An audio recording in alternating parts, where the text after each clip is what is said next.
imagination is everything in my classroom. And I think it's really important to understand that imagination supersedes just about every other skill in science. And we need to unlock that somehow. And when they haven't been trained in a science class to be imaginative, it's difficult, right? Hello, everyone. My name is Dr. Matthew Worwood. And my name is Dr. Cyndi Burnett. This is the Fueling Creativity in Education podcast. On this podcast, we'll be talking about various creativity topics and how they relate to the field of education. We'll be talking with scholars, educators, and resident experts about their work, challenges they face, and exploring new perspectives of creativity. All with the goal to help fuel a more rich and informed discussion that provides teachers, administrators, and emerging scholars with the information they need to infuse creativity into teaching and learning. So let's begin. Hello and welcome to another episode. And on this episode, we welcome Dr. Colleen Kelley, who is the creator and founder of Kids Chemical Solutions, which is a comic book-based curriculum for kids ages 8 to 108. Her journey as a chemist began at the University of Richmond, where she received her BS in chemistry. She fell in love with the world of discovery and research and wanted to continue to explore more chemistry, so she completed her PhD in chemistry at Penn State University at the age of 24. Fast forward 30 years to the tail end of her career teaching chemistry at the University of Arizona, Colleen finds herself captivated by the question, why do my students think chemistry is so hard? What she has discovered is that learning chemistry is very much like learning how to read, and she created the term molecular literacy to describe how chemistry is best understood. Colleen, welcome to the show. Hi, thank you. It's so great to be here. So Cyndi and I spend a lot of time on the show discussing and celebrating the tremendous creativity within the education profession. And I wonder if you could tell us a little bit about your story, particularly, writing chemistry comic books, a little bit about the problem that you were trying to address, and perhaps a little bit about your process as well. Great, sure, yeah. So I've been teaching for eons, back in the 1800s. No, just kidding. But for 30 years. And I could not understand why my students were struggling to understand what I thought was so beautiful, simple, and elegant. And the language I was using was organic chemistry, which is based on symbols and shapes. And there's what I see to be a fun storyline going through all of these molecular transitions into new molecules and synthesis. So I have brilliant students in my classroom year after year. They're all going into medicine. They study hard. They've been trying to do science since they were a toddler. They're ready for this. So it's not a lack of motivation or a lack of interest, or they have goals.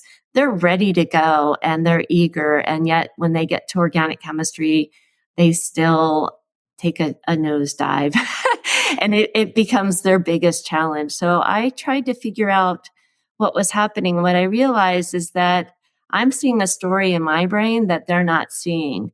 And so it's really hard to communicate the unicorn when they can't see the unicorn. There's quite a bit of imagination that needs to be transmitted. So my creativity mode came on and I started to tell stories about the molecules. I started to make the molecules into characters that had funny traits. And initially I was a young mother, so I was watching a lot of Winnie the Pooh. So fluorine would be like Piglet, like kind of needy and scared. And bromine would be like Winnie the Pooh, kind of big, round, and puffy and could wander off on his own. And that concept is true. And there's something called a leaving group in organic chemistry. So they would understand what was a better leaving group, and like who's more likely to leave, bromine or fluorine. And if they could say Piglet or Pooh, they would know Pooh's always wandering around in the 100-acre wood all by himself, without a care in the world. So I kept going with these stories, and they really did parallel my son's age, because then they became very Shrek based for a while. And we talked a lot about the age of Shrek. And then eventually I started just creating my own characters and my own stories. So right about 2015, my students were at the age where they could come back and tell me that the stories were sticking. My current students were saying, Dr. Kelley, you should write these these are great stories. You really should get these out into the world. They're super helpful. So I just began writing. And at first I thought, well, this is going to be such a good textbook. So I was writing the stories in a textbook content. And I thought every textbook publisher in the world's going to want this. And yeah, I got like 105 rejections. I don't know, like a million rejections. Nobody wanted it because this is a very serious course. I mean, how dare I bring characters into chemistry? Because it's just so serious. And we don't want everyone to understand that. But, so I didn't understand. But anyway, so one comment I did get was that my textbook was very dialogue rich. So a dialogue rich format is a comic book, right? So if you're going to write something that's very dialogue rich, a comic book fits that. There's also a lot of opportunity for imagery. So the combination of imagery and dialogue led to me having to learn from YouTube and every other resource on the internet how to write a comic book. So I just took it from there. So, Colleen, how many comic books have you created at this point? And can you give us an example of one of them? Oh, great. Sure. Yeah. So right now it's a series of 10 comic books that scaffold the learning objectives found in a 100 level chemistry course at a university or an AP course or just that first introductory course. There are 4 that are currently published and available for sale, and the other 6 are in the hopper coming soon. The art is really delicate, and I'm very appreciative of artists now because as long as it takes to write something, the art takes maybe 6 times that amount. So we have our third story is the case of the pillaging pirates. Each is a mystery, so they're all mysteries. I was a huge Encyclopedia Brown fan when I was growing up, so they're always the case of the something. And I like alliteration because who doesn't? So the pillaging pirates is a parody on The Princess Bride. And so they're looking for the 6-electron man, which is, the 6-fingered man. If you're a Princess Bride fan, you'll get all the corny jokes in there. If you're not, it'll go over your head and you should go watch The Princess Bride because there's a lot of references. But Sir Carbon is a 6-electron man, and Carbon has 6 electrons. So that's why he's the 6-electron man. He's also the man in black because Carbon is coal. So what I've done is I've created characters and storylines that bring the imagery of the actual element or molecule that they're representing in the most accurate way possible so that I'm not promoting misconceptions. So, the man in black, Carbon is black. And so Sir Carbon is wearing a graphene suit and graphene is carbon. So I really do bring out specific details in each of my characters so that as students are reading, they're subliminally getting all kinds of other message about the element or the molecule as a character. I think that's incredible. And I have to say, as soon as we log off, I'm going to order these books because my son is currently in chemistry and The Princess Bride is his favorite movie. So I am so excited to actually go through that literature with him and reference the fact that I actually know the author. So it sounds just amazing. Thank you. And Cyndi, just to follow up, I mean, first of all, it's amazing to see you having so much fun. I mean, your face is really lighting up. So I'm making this connection to here you are as an educator identifying an instructional challenge, and then you've kind of gone on this creative journey on how to solve this challenge. And you've brought in humor and you've brought this storytelling component. And I sit here as well, and I think there's some other examples out there. I've been so amazed at how much my 6-year-old has mastered around math purely because he fell in love with number blocks. And so this I don't know how familiar you are with number blocks, but there's these kind of like cartoon characters that come together. What do you think it is about this kind of like fun storytelling approach to instruction that makes it so appealing to students? In the absence of characters, what I realized is chemistry is invisible, right? So I'm trying to describe something with stick figures on a whiteboard. I draw a lot. And without that connection, imagination is everything in my classroom. And I think it's really important to understand that imagination supersedes just about every other skill in science. And we need to unlock that somehow. And when they haven't been trained in a science class to be imaginative, it's difficult, right? So for me, I think the characters are appealing to students because it's a portal to seeing the molecule in their brain. Because without that, everybody is just memorized. They say a lot of times I've heard this a zillion times, organic chemistry is just memorization. It is only because that's the only neural pathway they have open to them to even try to get through the class. So if we open up the imagination about it and they can see the transformations and the action and the activity in their imagination, then the whole class is opened up to them, and the discipline then becomes discipline, meaning subject matter, becomes accessible.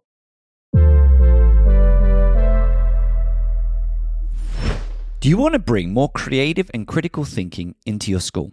Look no further than our podcast sponsor, Curiosity to Create. Curiosity to Create is a nonprofit organization dedicated to engaging professional development for school districts and empowering educators through online courses and personal coaching.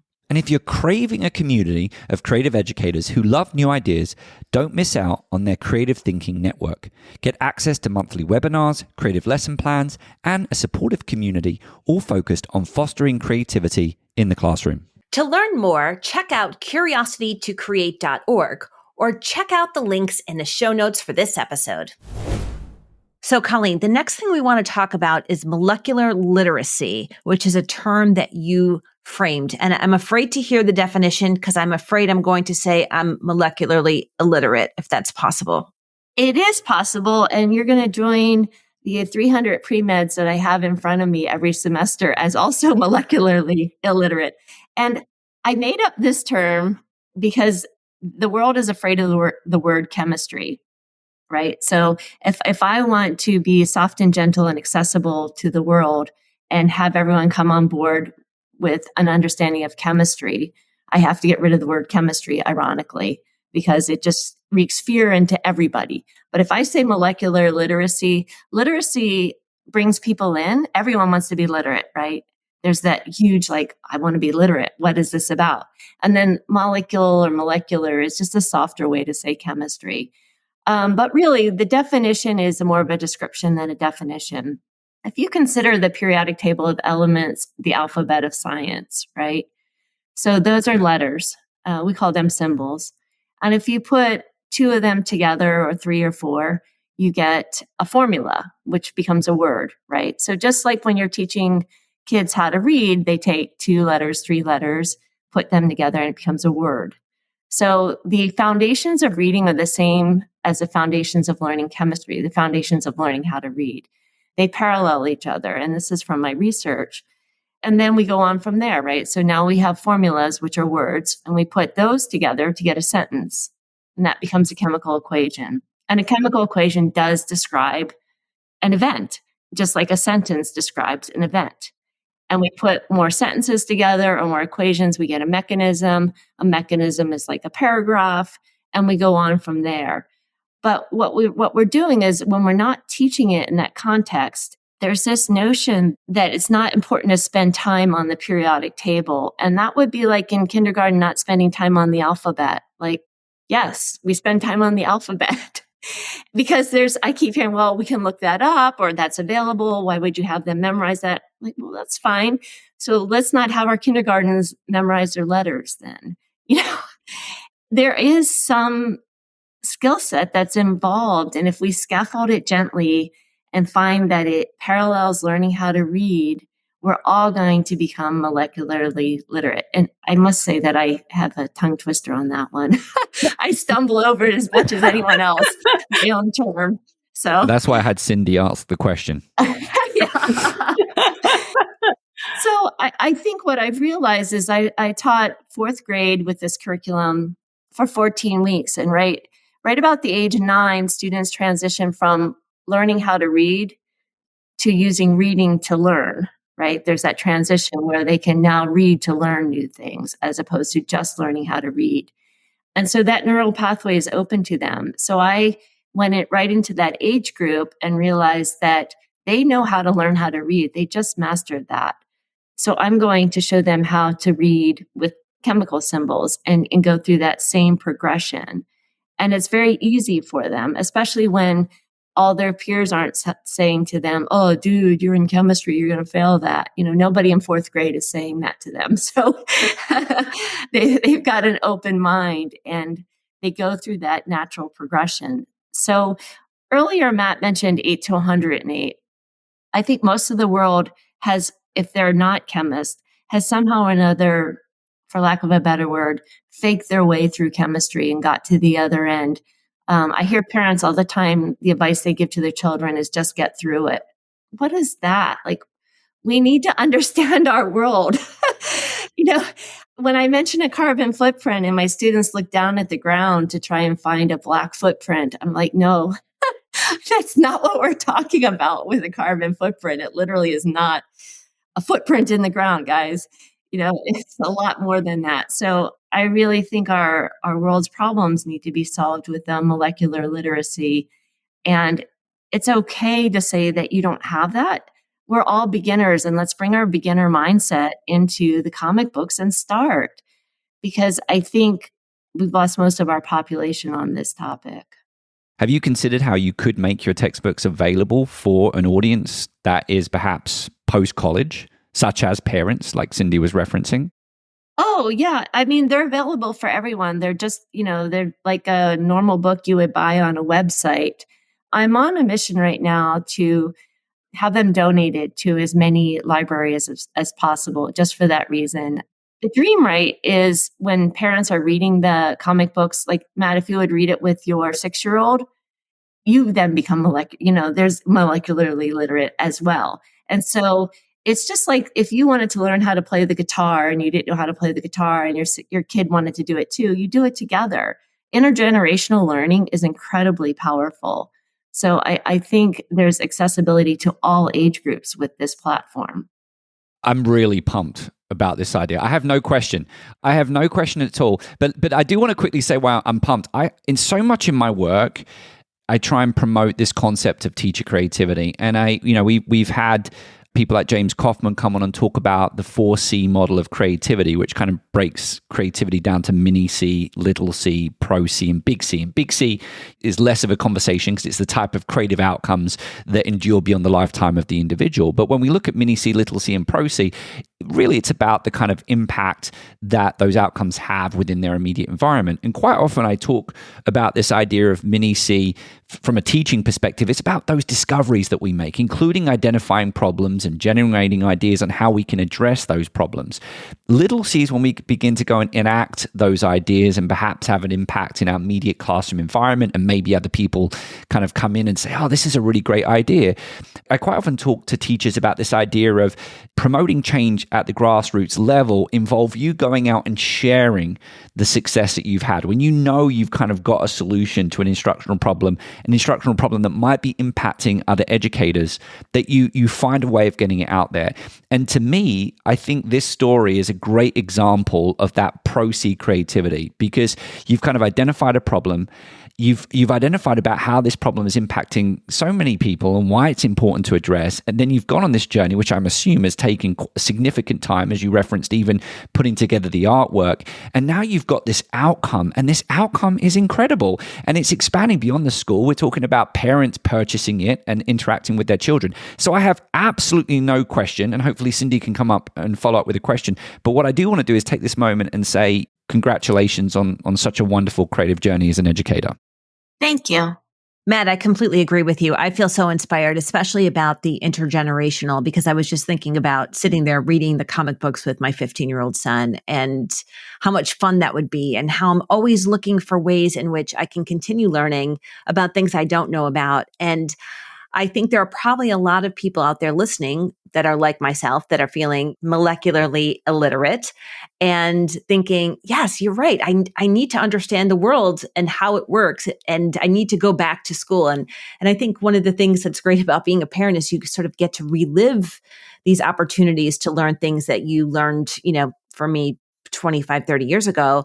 And now I get to do it with my son. But even if I didn't have children, that I would still be able to have this opportunity to learn it in a fun way this time, and an engaging way, and something that's more than just memorizing and identifying things because they are so, and that's how it's always been. So one of the things that I particularly like about what you've done is, as Matt said, identifying this problem, but then also saying, I want to improve on this and I have the knowledge to do that. So I think for our teachers back at home to think about those things that just aren't working and to break that paradigm of like, well, we've always taught chemistry this way, so we always have to continue. Like, no, you don't. You can change what you've done, especially if it didn't work, right? Because I think we get so caught up in these constraints of like, this is how I taught, this is how I was taught, therefore this is how I will teach. And we don't have to do that. We can shake things up and move things around and find ways in which we can engage our students in meaningful ways. I agree. Also wasn't a question, but I am going to get into a question now. Here's my next question for you. So what advice would you have for science educators who are feeling constrained by the curriculum and looking to add some new approaches to their practice that can promote creativity or different ways of teaching? The biggest thing for me would be to recognize that when you are a scientist and are teaching science, you may have a level of understanding that's not going to intersect with your students unless you create an onboarding ramp, and not to be afraid to create some kind of onboarding ramp that may seem less rigorous, for lack of a better word. I have been told sometimes that that my approach is not rigorous, which if you look at the comic books, I did scaffold the learning objectives found. My Poppies puzzles are a test I would give in November in freshman chem. I mean, they're not any different. I have not diluted the curriculum at all. But I would just suggest that to be gracious with your students, to allow for an onboarding ramp for the 20 plus years you may have had over them for catching up, right? Because what seems easy to us is not easy to them. And they want to do well. And they're going to look for workarounds if you don't provide that onboarding ramp. And in chemistry and in most sciences, physical sciences, the onboarding ramp is math. So they'll use math because that's all they have. And that's not really what it's about. Math is one tool. It's like, again, using the hammer for everything. It's not going to work the whole way through. And I feel in your story, you've addressed this kind of preconceived notion of what students may have before they enter a classroom, this attitude, just get through it. I'm not good at it, which is in some ways similar to past conversations we've had around math.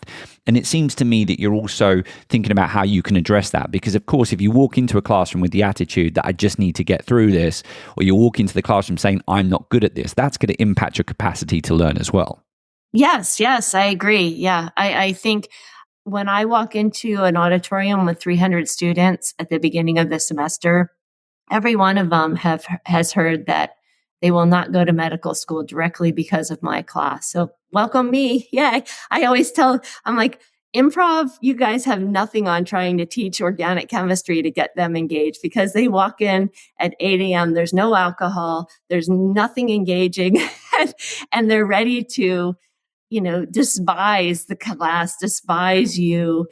All things are stacked against you. And I've got to win their trust first, and then, their confidence, and then expand their minds. And it's a process. And if I could just get rid of that, because I spend months trying to establish that in a classroom. And I wish that was stopped. I wish no longer was there such a thing as a weed out course. That seems like, for me, the concept of a weed out course is an issue of civil rights, right? Like, if we have one course that prohibits people from becoming a physician, why aren't we questioning that? Like, why do we say, oh, it's a weed out course?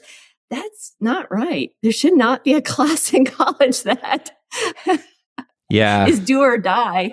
You're paying for it. Like, why? Out of curiosity, when do they take it as well? Because this is something that I've noticed, is that I sometimes wonder if some of these classes come a little bit earlier in the plan of study. Some of these students are just transitioning into college. They're having to acquire a whole bunch of additional skills in order to succeed just as new adult learners. And sometimes we find ourselves in a class that could potentially be perceived as a weed out class. And we're not even really doing justification to those students, because some of the reasons why they might be struggling is simply because they haven't acquired the skills they need to succeed in higher education yet. Yeah, I would agree. Except for, I would say, developmentally, we introduced this way too late. Developmentally, this is more appropriate at ages 8, 9, 10, 11, when the neural pathways are available for this kind of shape-based learning, three-dimensional assessment, because there's so much imagination required for it. So developmentally, it's too late. So again, I use music as another analogy. If I had a bunch of students in front of me and I was a music teacher, say an orchestra or something like that, and they had never picked up a violin at 19, right? And I said, okay, you have one semester to master the violin and then apply for violin school. And you need to get an A. You can't do that at 19, right? If you want to master the violin, you start at like 6, right? So if you want to become molecularly literate, you need to start at around age 8. And I use 8 as the transition or the age because of reading, because it directly sits on reading. So I think we're introducing it too late. But to your point, Matt, without that early introduction, there are all these other challenges of being a first year college student that also detract from the skills. But we've addressed all that. I've been on so many committees and I've been on so many National Science Foundation grants where we've done this, that, and the other, and interventions and extra time, and none of that works. Again, if you come to college to be a music major and you've never picked up a musical instrument, it's not going to happen. So we need to talk about mastery and the slow development of mastery over time, as opposed to throwing them at them when they're in the heat of the fire. I'm trying to resist the temptation to not expand this piece too much, but I wonder if you could talk about this. Chemistry seems to be so connected to so many other disciplines. And so what I'm going away and thinking about is, you're completely right. If this is the first time they're interacting, in a chem lab, and it's their first or second year in higher education, but then maybe they're looking at pursuing something around computer science. I'll be honest with you, I'm not directly sure of the connection, but if they had chemistry at an earlier age, they're probably in a much better position to take on those classes and therefore pursue their dream in computer science. But I interact with some students that just don't do well in chemistry. Yeah, there are over 50 majors on a college campus that require chemistry as a prerequisite. So you're completely right. It's 50 majors. I counted. I went through our catalog. Our freshman chemistry or first year chemistry program is 5,000 students a semester. We service huge amounts of students per semester, and we have 40 of those are chemistry majors. So less than 1% are chemistry majors. So we're a big service course for that reason, because molecular literacy is the foundation for 50 other majors. And yet that foundation is lost. It just becomes a box to check and you got through it. So I think to your point, Matt, you're correct. Well, Colleen, we do have to wrap up this episode, but I have to say, I have the biggest smile both on my face and in my heart, in the work that you're doing. I just have learned so much in this last half hour with you about chemistry and the need and changes. And just know that I am here to support you in whatever you're doing, because I absolutely love it. So we end every episode with a question, which is, what are 3 tips you would give to educators who want to bring creativity into their classrooms? So what 3 tips would you provide? I would say to explore a different discipline outside of your comfort zone yourself, so you could see how that feels and how you creatively were able to learn something new, whether it's baking or guitar playing or sewing. Pick up a creative habit that's unrelated to your discipline to kind of just start getting that flowing so that you can re-examine the learning process of a skill set. And then you're going to be more connected to be able to do that. Beyond that, for me, storytelling really works, but stories come from consuming content. So read books, read fiction, have some fun. I watch, my son is now 23, but I'm back to watching Bluey because I just love Bluey. So watch some things that are fun and engaging, and don't take yourself too seriously.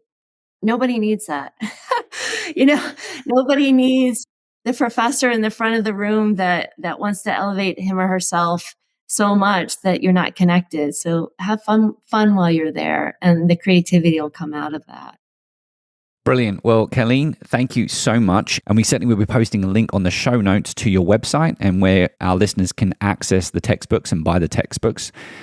In terms of next steps, I don't know about you, Cyndi, but I think this is a great episode. So if you're listening to this and you've got a colleague in the sciences, either at K through 12 or higher education, what we're asking you to do is take a link to this episode and email it to them, because I think there's a lot in here that all science educators have something to take away from. My name is Dr. Matthew Worwood. And my name is Dr. Cyndi Burnett. This episode was produced by Matthew Worwood and Cyndi Burnett. Our podcast sponsor is Curiosity to Create, and our editor is Sam Atkinson.